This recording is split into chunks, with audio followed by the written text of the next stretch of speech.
मुख्यमंत्री देवेंद्रजी, आम्ही दोघंही, अजितदादा, मी, आमचं मंत्रिमंडळाची सगळी जी काही सर्व मंत्री आहेत, ही उपसमिती आहे, या सगळ्यांनीच पहिल्या दिवसापासून सकारात्मक भूमिका घेतलेली आहे आणि यामध्ये इतर कुठल्याही समाजावर अन्याय होऊ नये आणि मराठा समाजाला देखील न्याय मिळाला पाहिजे, त्यांना देखील मुख्य प्रवाहात आले पाहिजेत, ही भूमिका सरकारची कालही होती, आजही आणि उद्या आहे. म्हणून सारथीला देखील आपण मोठ्या प्रमाणावर मदत केलेली आहे.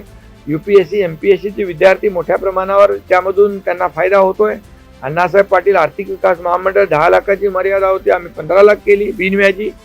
आणि परदेशी उच्च शिक्षण घेणारे जे समाज बांधव भगिनी आहेत, त्यांना देखील, विद्यार्थी आहेत, त्यांना देखील त्याचा लाभ होतोय. आणि म्हणूनच अनेक निर्णय महायुती सरकारने या मराठा समाजासाठी देखील घेतलेले आहे.